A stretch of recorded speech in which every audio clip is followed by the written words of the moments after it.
Esta será a série que nós vamos estudar durante boa parte deste ano.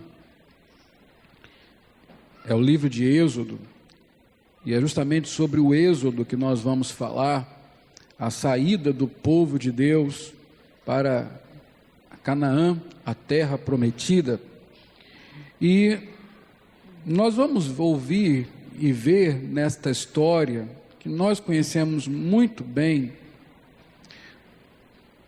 que nós, na verdade, esse é o objetivo nesta série, é que nós somos, tal qual aquele povo, peregrinos neste mundo. Nós estamos em travessia, nós estamos numa jornada. E por que temos que falar sobre isso?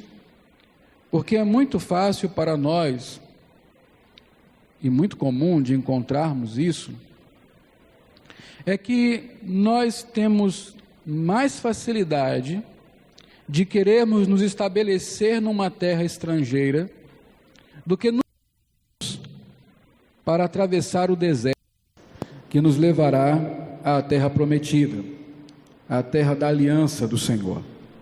Então, nesses domingos em que nós vamos estudar o livro de Êxodo, nós vamos desenvolver aqui uma mentalidade peregrina. Isso precisa retornar para o nosso coração. A ideia é que nós não somos desse mundo, nós só estamos passando por ele. E há grandes perigos quando nós queremos nos estabelecer aqui e perdemos de vista o fato de que há uma outra terra onde nós precisamos chegar. Já no começo de Êxodo, nós encontramos essa verdade. E hoje nós vamos começar essa série estudando Êxodo 1, de 1 a 7. Êxodo 1, de 1 a 7. Esses são os versículos que nós vamos estudar hoje. Mas esta primeira parte, ela segue até o versículo 14. Então nós vamos ler todo esse texto de 1 a 14, mas vamos meditar apenas na primeira parte, de 1 a 7. Diz assim a palavra do Senhor em Êxodo 1, de 1 a 14. Preste atenção na leitura. São estes os nomes dos filhos de Israel que entraram com Jacó no Egito. Cada um entrou com sua família: Ruben, Simeão, Levi e Judá, Issacar, Zebulon e Benjamim, Dan, Naftali, Gade e Asser. Todas as pessoas, pois, que descenderam de Jacó foram 70. José, porém, estava no Egito. Faleceu José e todos os seus irmãos e toda aquela geração. Mas os filhos de Israel foram fecundos e aumentaram muito e se multiplicaram e grandemente se fortaleceram, de maneira que a terra se encheu deles. Entre mentes, se levantou um novo rei sobre o Egito, que não conhecera José. Ele disse ao seu povo: eis que o povo dos filhos de Israel é muito numeroso e mais forte do que nós. Eia, usemos de astúcia para com ele, para que não se multiplique e seja o caso que, vindo guerra, ele se ajunte com os nossos inimigos, peleje contra nós e saia da terra. E os egípcios puseram sobre eles feitores de obras para os afligirem com suas cargas. E os israelitas edificaram a Faraó as cidades celeiros, Pitom e Ramsés. Mas, quanto mais o afligiam, tanto mais se multiplicavam e tanto mais se espalhavam, de maneira que se inquietavam por causa dos filhos de Israel. Então os egípcios, com tirania, faziam servir os filhos de Israel. E lhes fizeram amargar a vida com dura servidão, em barro e em tijolos, e com todo o trabalho no campo, com todo o serviço em que na tirania os serviam. Como eu falei, nós vamos estudar apenas até o verso 7, e eu quero mais uma vez ler até esse texto, para que você fique com ele na memória e assim nós possamos fazer a nossa meditação e expor esse texto. São estes os nomes dos filhos de Israel que entraram com Jacó no Egito, cada um entrou com sua família: Ruben, Simeão, Levi e Judá, Issacar, Zebulon e Benjamim, Dan, Naftali, Gade e Asser. Todas as pessoas, pois, que descenderam de Jacó foram 70. José, porém, estava no Egito. Faleceu José e todos os seus irmãos e toda aquela geração. Mas os filhos de Israel foram fecundos e aumentaram muito, e se multiplicaram e grandemente se fortaleceram, de maneira que a terra se encheu deles. Essa é a introdução da história. O livro de Êxodo começa dessa forma, justamente para poder fazer a conexão com o livro de Gênesis. Senão nós não saberíamos como, afinal, Israel, o povo de Israel, chegou até o Egito. Então, o que nós precisamos saber primeiro aqui é por que eles chegaram lá, por que estão no Egito. E o que você vai perceber aí, até o verso 7, é que essa primeira parte desses 14 versículos que nós lemos, até o verso 7, nos dá a ideia de que durante um tempo, Israel viveu dias de paz no Egito. Toda vez que nós nos recordamos da história de Israel no Egito, nós lembramos-nos principalmente da escravidão. Nós nos lembramos principalmente do sofrimento que o povo de Israel passou na terra do Egito. Mas, na verdade, não foi sempre assim. No começo, nos primeiros 150 anos de estada do povo de Deus no Egito, foram anos muito bons, foram tempos de paz, de prosperidade, de multiplicação. Do versículo 1 até o versículo 7 desse texto, passam-se 150 anos. E se você parar a leitura aqui, a conclusão que você vai tirar foi muito bom o tempo que Deus proporcionou para esse povo lá no Egito. Eles prosperaram, eles cresceram. São os dias de paz no Egito. Depois você vai ver que os dias são terríveis. Mas o começo foi bom. 150 anos de paz, quase 150 anos, 146 anos de paz, de prosperidade no Egito. Então, veja esses dias de paz. Diz assim o versículo 7, só para você ver como isso é verdadeiro. Paz e prosperidade no Egito. Mas os filhos de Israel foram fecundos e aumentaram muito e se multiplicaram e grandemente se fortaleceram, de maneira que a terra se encheu deles. O Egito ficou cheio de hebreus. A multiplicação, a fecundidade, o aumento de um povo é um grande sinal de bênção e prosperidade, principalmente para aquele povo lá do tempo dos hebreus. As mulheres eram fecundas, os homens estavam formando famílias grandes, e não apenas era muita gente, mas era gente forte. Eles se fortaleceram, eles criaram uma nação dentro do Egito. O Senhor os fez prosperar. Por que eles foram para o Egito? A razão deles terem ido para o Egito é que muito tempo atrás, antes deles terem se tornado fortes no Egito, houve uma grande fome. É aquela história que nós conhecemos de José. Quando José chega ao Egito, por causa do abandono de seus irmãos, da traição dos seus irmãos, ele revela um sonho do faraó, que falava de 7 vacas magras e 7 vacas gordas. E a tradução disso, a interpretação desse sonho, é que haveria 7 anos de fartura, 7 anos de escassez, de fome. A solução é dada pelo próprio José. Ele diz para o faraó de então: o senhor vai construir vários celeiros, vai armazenar todo o produto desses anos de fartura, e quando esses anos de fartura chegarem ao fim, e a fome chegar na terra, só o Egito terá mantimento. E é justamente nesse período que o Egito se torna uma grande nação, porque além de ter comida para si, eles poderiam vender para os povos vizinhos. Onde Jacó e seus filhos moravam, não foi diferente. A fome chegou até lá, e aí eles precisaram migrar para o Egito, para poder se alimentar. Então veja aí, abra sua Bíblia em Gênesis 42, de 1 a 3. Sabedor Jacó de que havia mantimento no Egito, disse a seus filhos: por que estáis aí a olhar uns para os outros? E ajuntou: tenho ouvido que há cereais no Egito, descei até lá e comprai-nos deles, para que vivamos e não morramos. Então desceram 10 dos irmãos de José para comprar cereal no Egito. Agora Gênesis 46, versos de 5 a 7. Já passou bastante tempo aqui, tem aquela trama toda, várias idas e vindas dos filhos do Egito, até que José se apresenta a seus irmãos, e aí o desfecho está no 46, de 5 a 7. Vamos ler?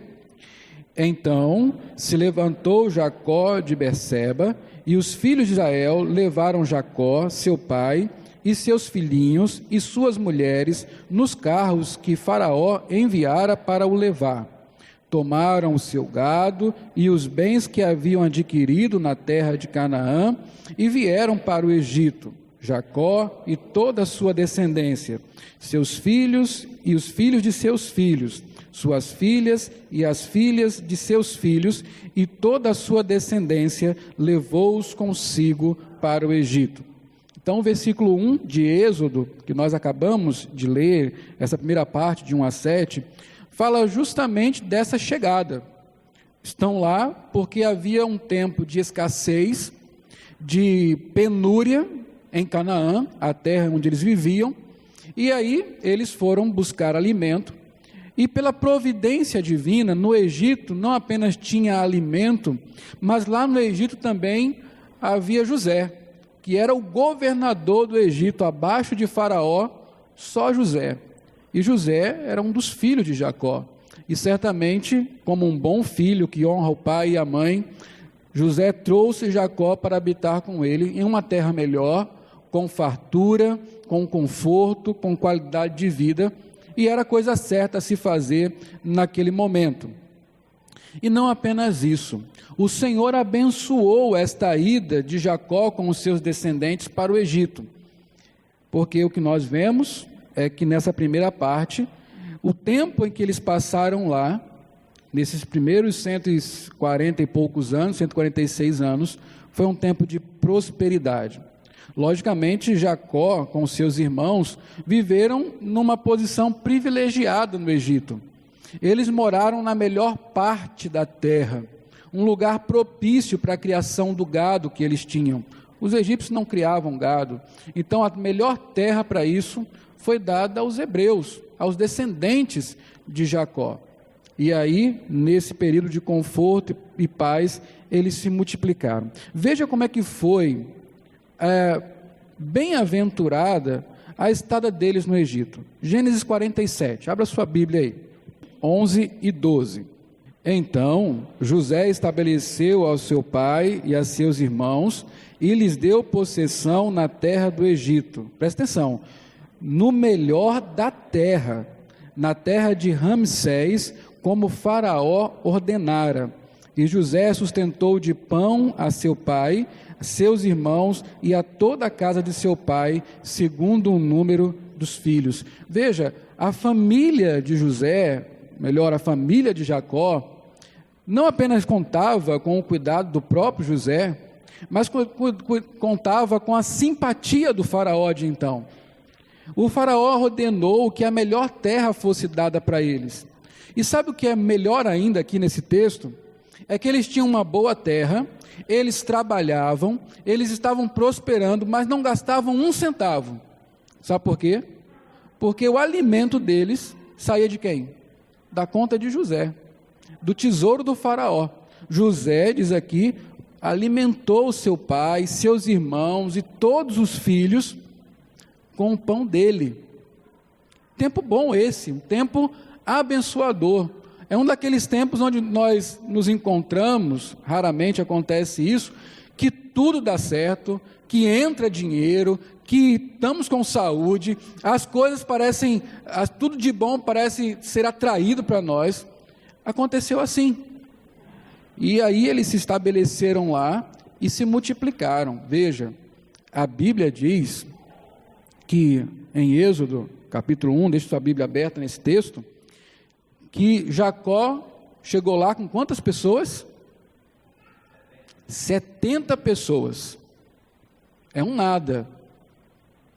Depois de quase 150 anos, este povo era tão grande e tão forte, que até o faraó, o outro faraó, não mais aquele faraó que acolheu Israel e seus filhos, começou a ficar assustado. Versículo 7 diz que eles se multiplicaram, se fortaleceram, aumentaram muito, mas veja o que o faraó diz no versículo 9, Êxodo 1:9. Abra sua Bíblia aí, ande um pouquinho nas páginas da Bíblia, você vai encontrar o versículo 9. O que é que diz aí? Vamos ler? Olha o que o faraó diz.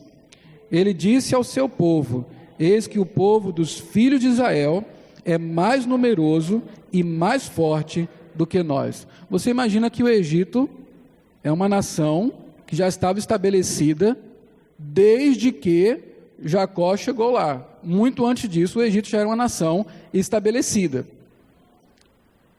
Israel, em 150 anos, conseguiu ser maior do que o Egito.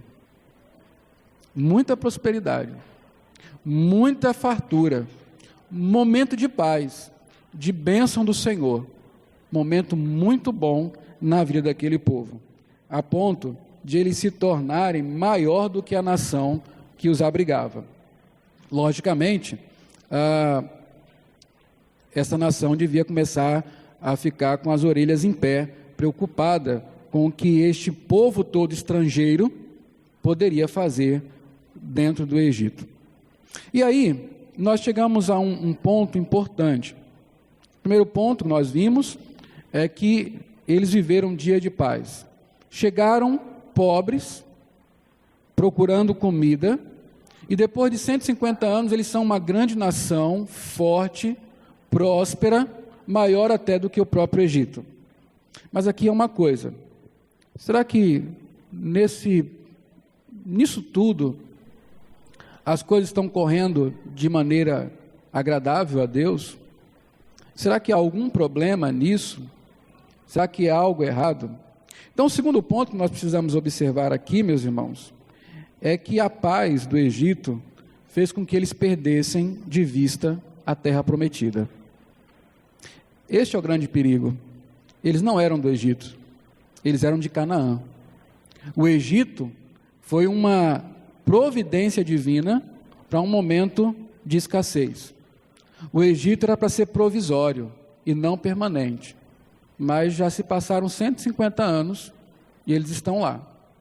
E não há menção nenhuma de que eles queiram sair do Egito. A terra deles é Canaã. Essa é a terra prometida. Eles perderam de vista por causa da paz e da prosperidade que encontraram no Egito. O povo cresceu demais. O povo encontrou tudo de bom no Egito e se esqueceu de voltar para a terra prometida. Meus irmãos, esse era o desejo de Deus. E José e Jacó tinham em sua mente que o Egito era só um tempo para que eles recuperassem da escassez e depois voltassem. Vamos para Gênesis de novo, você vai ver isso aí. Gênesis 46 novamente. Não deixe Êxodo marcado. Êxodo 46, de 1 a 4. Veja qual é o plano de Deus para Jacó e seus descendentes a respeito da ida para o Egito. Você sabe que Jacó, ele tem um outro nome na Bíblia. Qual é o nome dele? Israel, né? Então, você vai ler agora Israel, você sabe que estamos falando de Jacó. Então, vamos lá, vamos ler. Gênesis 46, de 1 a 4. Partiu, pois, Israel com tudo o que possuía e veio a Berseba e ofereceu sacrifícios ao Deus de Isaque, seu pai. Falou Deus a Israel em visões de noite e disse: Jacó, Jacó. Ele respondeu: Eis-me aqui. Então disse: Eu sou Deus, o Deus de teu pai. Não temas descer para o Egito, porque lá eu farei de ti uma grande nação. Eu descerei contigo para o Egito. Presta atenção agora, vamos ler mais ênfase, vamos ler esse versículo 4 novamente. Eu descerei contigo para o Egito e te farei tornar a subir certamente. A mão de José fechará os teus olhos. Qual é o script de Deus? Vocês vão para o Egito, eu vou com vocês, mas eu farei vocês voltarem, subir para Jerusalém, para Canaã, certamente. Ou seja, isso é verdade, com certeza eu farei isso. Então qual é o plano de Deus? Era que eles ficassem lá? Não, que eles fossem e voltassem. Por que eles prosperaram no Egito? Porque Deus foi com eles, porque o Senhor abençoou esta ida, mas certamente não era o plano do Senhor que eles ficassem lá. Essa é a perspectiva de Deus. Veja agora a perspectiva do próprio Israel, de Jacó. Gênesis 48, 21. Depois disse Israel a José: Eis que eu morro, mas Deus será convosco e vos fará voltar à terra dos vossos pais. O que Jacó tinha no coração? Voltar. Ele queria ir para a terra prometida. Não era para ficar lá, era para voltar para Canaã. Agora, Gênesis 50, 24, você vai ver o ponto de vista de José. Gênesis 50, 24. Vamos ler? Disse José a seus irmãos: Eu morro, porém Deus certamente vos visitará e vos fará subir desta terra para a terra que jurou a Abraão, a Isaque e a Jacó. Está entendendo o que está acontecendo aqui? José e Jacó falam: eu morro, mas Deus fará vocês voltarem. Em outras palavras, estão dizendo assim: olha, não será possível eu conduzir vocês de volta. Você sabe, Jacó é o patriarca, ele deveria liderar os seus filhos. José ficaria no lugar dele. Eles morreram antes de poderem voltar, mas eles morrem deixando a promessa e até a advertência para os seus descendentes. Nós morremos, mas lembre-se, Deus irá fazer vocês voltarem para o Egito, para Canaã. Este é o plano correto. Só que eles prosperaram, se acomodaram no Egito, tiveram do bom e do melhor lá, tudo deu certo para eles, e eles esqueceram do plano original. Eles perderam de vista a terra prometida por Deus. Veja que Jacó fala que Deus jurou a Abraão, a Isaque e Jacó: Canaã é a terra da promessa, não é o Egito. Eles se esqueceram disso. Mais do que isso, Canaã é a terra da aliança de Deus, porque Deus fez uma aliança com Abraão, e essa aliança contempla duas coisas. A primeira, uma numerosa geração, uma descendência como as estrelas do céu e a areia do mar. Se cumpriu isso? Já. Eles estão no Egito e são muitos. A outra coisa é que Deus daria a eles a posse da terra de Canaã. Esse é o juramento de Deus, este é o plano. Agora você pode falar assim: mas eles não tinham como sair do Egito. Eles eram escravos. Não. Aqui, até o versículo 7, eles não eram escravos. Eles eram um povo livre. E poderiam sair do Egito na hora que quisessem. Poderiam retornar para a sua terra quando quisessem. Não saíram por quê? Porque o Egito estava melhor. Porque o Egito era o lugar onde eles se estabeleceram. Simplesmente perderam de vista a promessa de Deus. Outro detalhe importante: o próprio faraó disse isso. O povo de Israel é o quê? Maior do que o nosso, mais forte do que o nosso. Como é que esse povo se deixou escravizar no Egito? Não é intrigante isso? Como é que eles são maiores do que o povo do faraó, os egípcios, são mais numerosos e se deixaram escravizar? Por que não se levantaram? Quando começou aquela história de escravizar, disso, daquilo, outro, gente, vamos pegar as coisas, vamos embora, nós temos uma terra prometida. Mesmo na escravidão, parece que para eles era mais interessante continuar no Egito. Guarde isso em seu coração. Eu preciso falar então da aliança de Deus com Israel. Eu tenho falado aqui que Canaã é a terra prometida. E por que ela é prometida? Porque Deus fez uma aliança com Abraão, na qual a terra de Canaã pertenceria a Abraão e todos os seus descendentes. Abra comigo a sua Bíblia, nós precisamos entender isso lendo a Bíblia. Novamente Gênesis, agora no capítulo 12. Veja o que Deus diz a Abraão, na ocasião aqui, Abrão ainda. Vamos ler? Ora, 12, de 1 a 7. Ora, disse o Senhor a Abraão: sai da tua terra, da tua parentela e da casa de teu pai, e vai para a terra que eu te mostrarei. De ti farei uma grande nação, e te abençoarei, e te engrandecerei o nome. Se tu uma bênção, abençoarei os que te abençoarem, e amaldiçoarei os que te amaldiçoarem. Em ti serão benditas todas as famílias da terra. Partiu, pois, Abraão, como lhe ordenara o Senhor, e Ló foi com ele. Tinha Abraão 75 anos quando saiu de Harã. Levou Abraão consigo a Sarai, sua mulher, e a Ló, filho de seu irmão, e todos os bens que haviam adquirido, e as pessoas que lhe acresceram em Harã.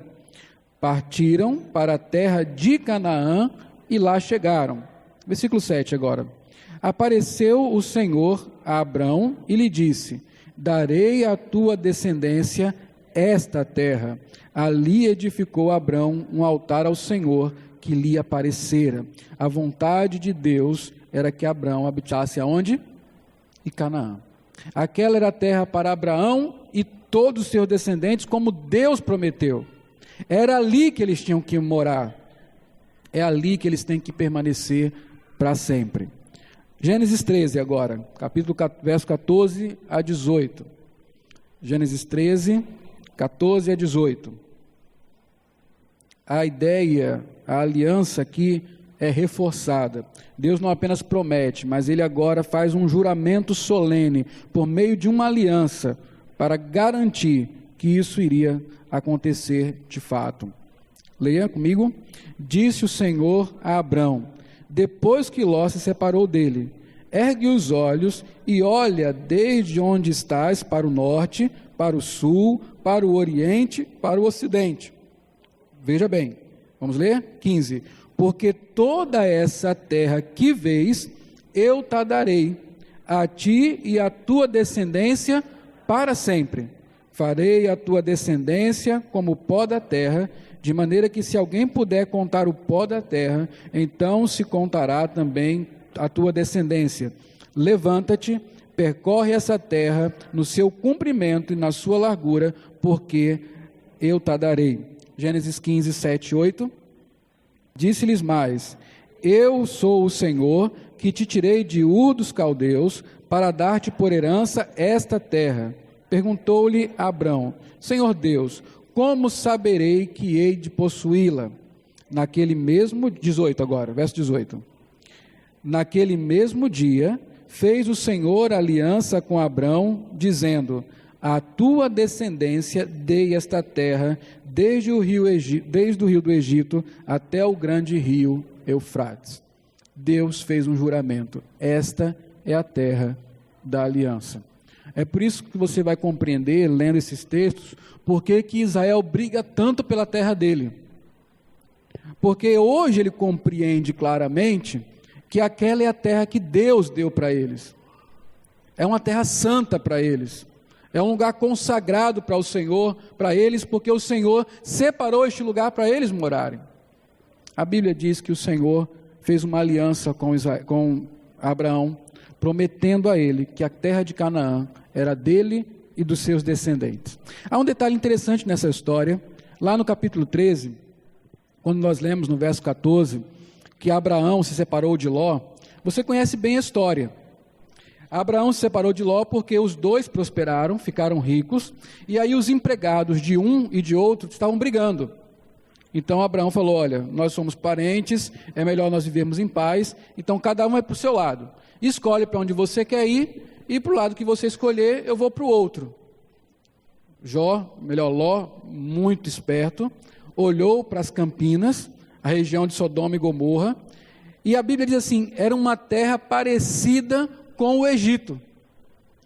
Detalhe interessante esse, uma terra parecida com o Egito, e foi justamente essa qualidade da terra que fez com que Ló queresse ir para lá, e ele foi, e nós sabemos a história.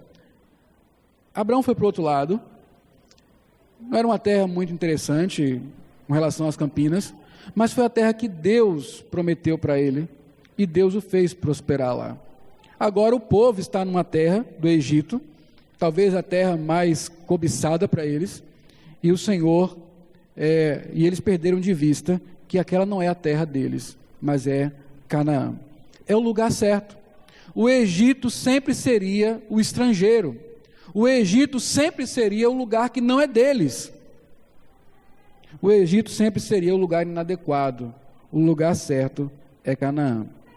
A paz do Egito cegou o povo de Israel em relação à terra prometida.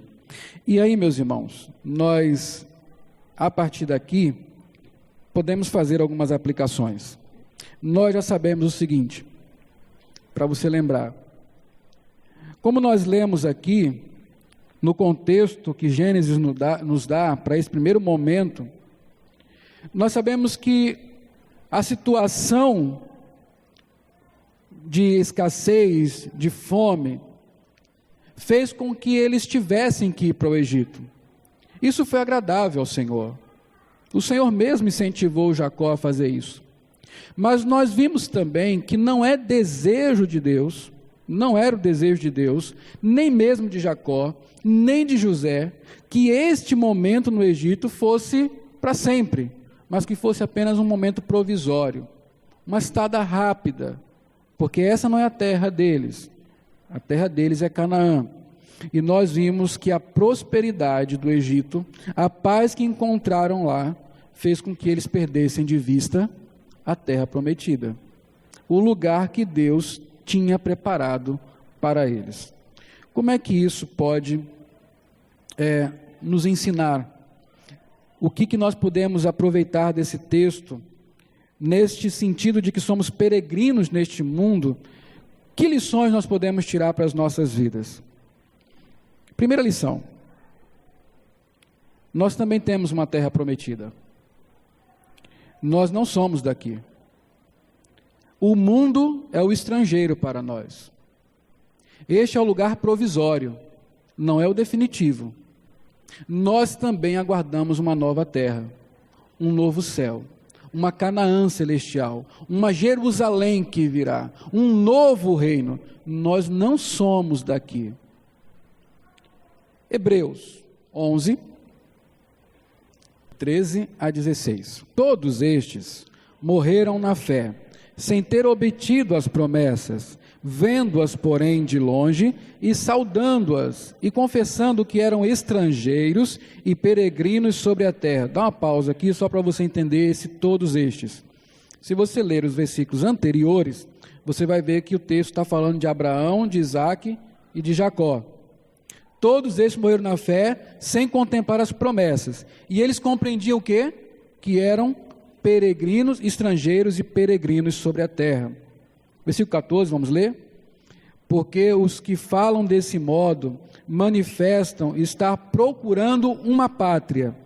E se na verdade se lembrassem daquela de onde saíram, teriam oportunidade de voltar. Mas agora aspiram a uma pátria superior, isto é, celestial. Por isso Deus não se envergonha deles, de ser chamado o seu Deus, porquanto lhes preparou uma cidade.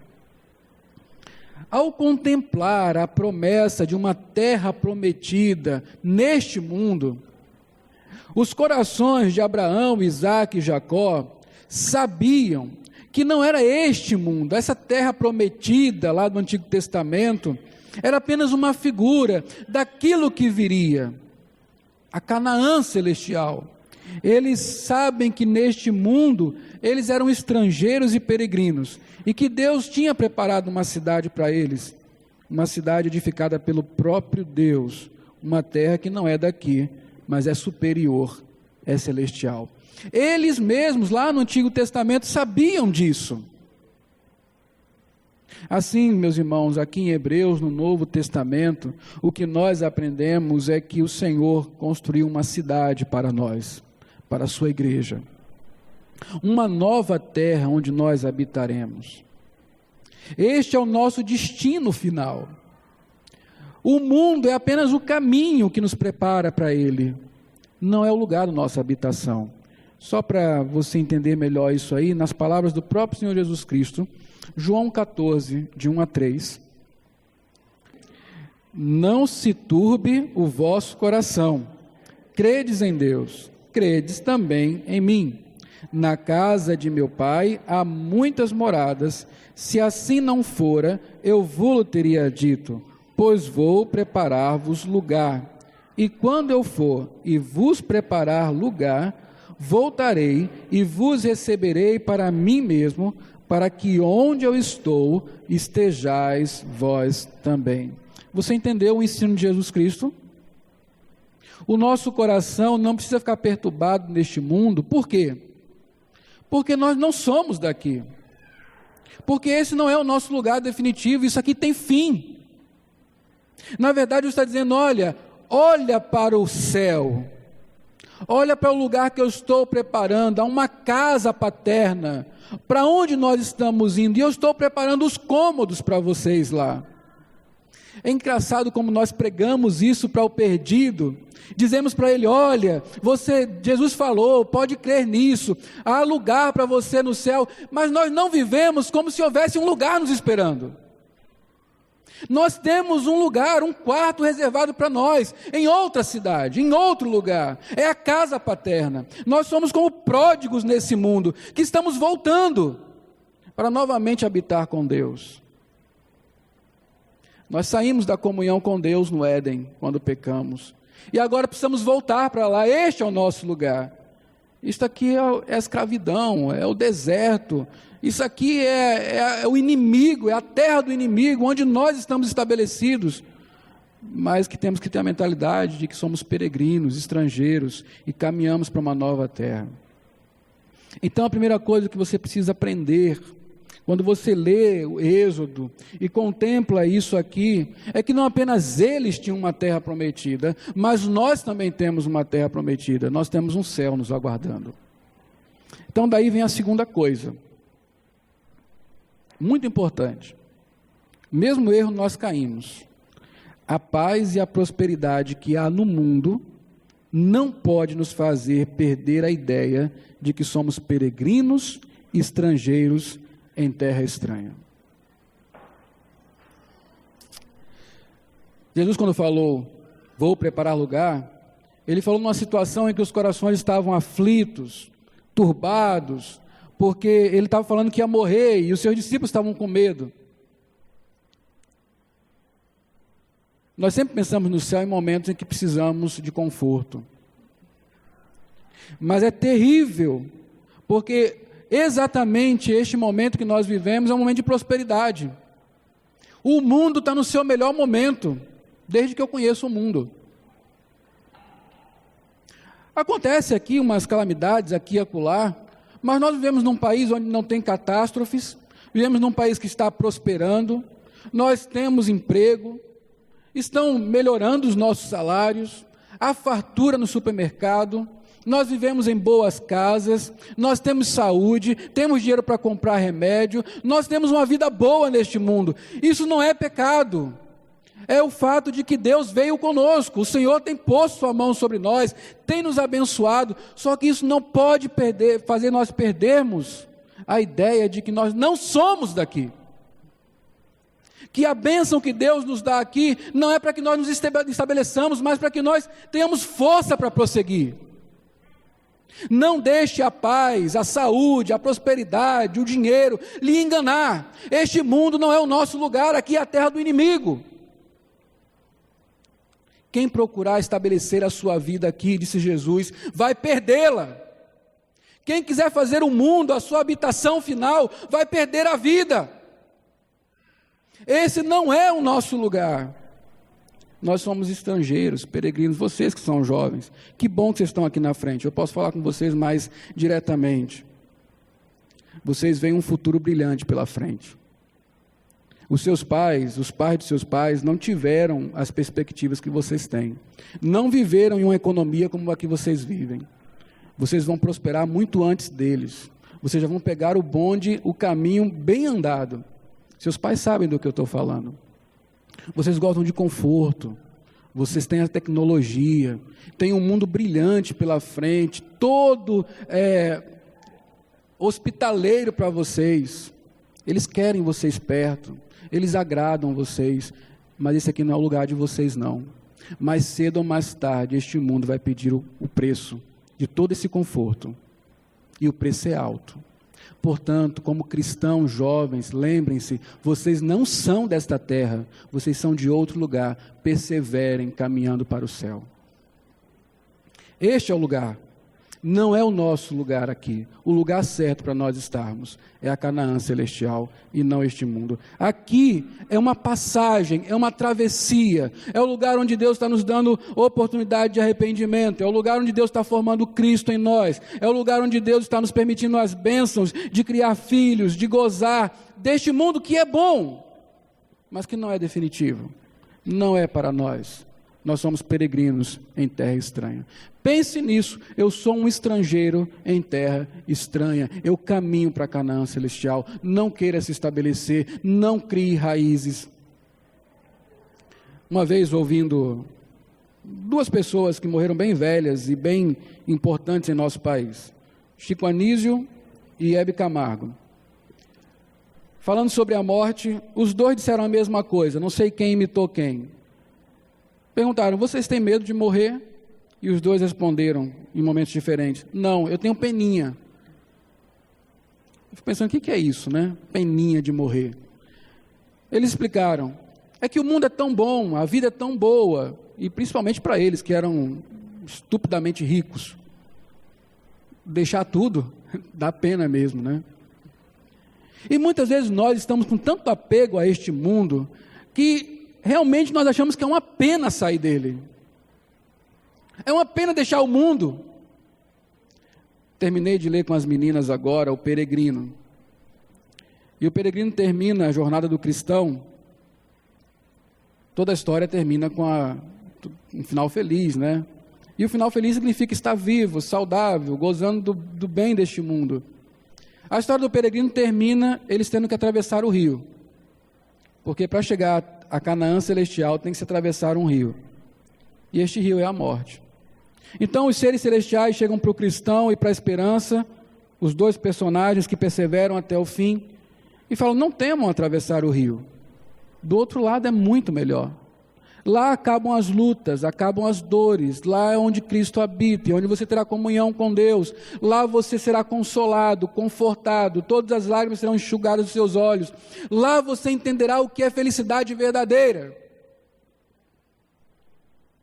Mas é sempre difícil atravessar o rio, e não será porque nós perdemos a visão do celestial, perdemos a visão de que afinal este é o fim da jornada realmente, é para lá que nós estamos caminhando. Se Cristo não voltar antes, nós estamos caminhando para o céu, e isso significa que nós temos que deixar este mundo. Aproveite do mundo, mas não se apegue a ele. Viva a paz e a bênção que o mundo pode dar nas mãos de Deus, mas não faça dele o seu esteio, a sua proteção, o seu lugar final. Não perca de vista a Canaã celestial. Não se esqueça, você é peregrino e estrangeiro. Prepare seus filhos para isso. Prepare seus filhos dizendo que o final não é esta vida aqui, mas o céu. Terceira coisa. Se quisermos nos estabelecer na terra, seremos escravizados. Eu li até o 7, fiz questão de ler até o 14, porque depois do versículo 7, de Êxodo 1, o que acontece? Começa a escravidão no Egito, que nós vamos ver semana que vem. Eles perderam tempo no Egito. Eles se esqueceram de voltar para a terra deles. Sabe o que aconteceu? O Egito percebeu e os escravizou. O mundo, quando nós nos esquecemos de onde somos e para onde estamos indo, e quando desejamos nos estabelecer aqui, sabe o que ele faz com a gente? Ele nos escraviza.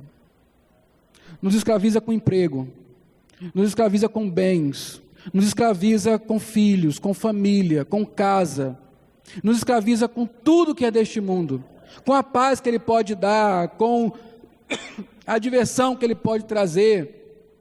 E nós nos vemos de repente sem conseguir nos livrar dessas coisas. Tudo está muito preso ao nosso coração, tanto é que a Bíblia fala, onde está o seu tesouro, aí está o seu coração. E nós só pensamos nas coisas que este mundo pode nos dar. Nós só trabalhamos para adquirir as coisas deste mundo. Nós só nos aperfeiçoamos para melhor nos envolvermos neste mundo. Nós só estudamos para sermos melhores nesse mundo. Nós aprendemos coisas para interagir melhor com este mundo. Nós fazemos planos com este mundo. Somos escravos do mundo. E não tem outra maneira de pensar. Isso é escravidão. Quando nos demoramos aqui, quando perdemos de vista a terra prometida, nos tornamos escravos deste mundo. E Ele vai ditar as normas da nossa vida. Ele dirá por onde nós vamos caminhar. Ele colocará sobre nós trabalhos forçados. Ele roubará o nosso tempo. Ele controlará a nossa agenda. Ele dominará sobre nós, assim como o faraó fez com os israelitas no Egito. Se você ama este mundo, você se tornará escravo dele. E pior, inimigo de Deus. Quem quer se estabelecer neste mundo, se tornará escravo dele. Quarta coisa e última, devemos nutrir o anelo pela terra prometida. Foi o que faltou para eles. Quando eles pensaram em sair do Egito, eles estavam sofrendo, gemeram, clamaram ao Senhor. Não precisa acontecer dessa maneira. Meus irmãos, as bênçãos que nós recebemos no mundo, a paz que temos nele, são vislumbres do que é a eternidade. Se este mundo é bom com todo este mal que nós enfrentamos, misturado com o bem, imagine o lugar onde não há o mal, onde teremos a plena comunhão com Deus, o lugar da perfeição, da santidade, da pureza, coisas que crentes devem anelar. O céu tem que ser o nosso supremo anelo. Eu preciso pensar nele, eu preciso desejar o céu. Se eu me encontro em um momento e não estou pensando no céu, não estou pensando em Deus, em habitar com Ele, isso está errado na vida de um crente. Se todo o meu pensamento é ocupado com este mundo, algo de errado está com a minha fé, está acontecendo com a minha fé. Eu preciso anelar o céu, e há uma verdade que meu pastor ensinou, e eu guardo no meu coração: quem não deseja o céu, não vai para o céu. O céu é o lugar para aqueles que desejam o céu. Se não há desejo pelo céu, você não vai para o céu.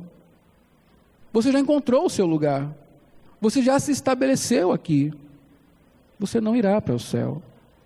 Se o céu não ocupa as suas afeições, não ocupa o seu coração, Deus não está ocupando, porque Deus está no céu. O céu é o símbolo da comunhão plena com Deus. Ore, clame ao Senhor, para que no seu coração haja anelo pelo céu. Eu falei de você nutrir anelo pelo céu. Como você pode nutrir? Esta é a palavra de Deus.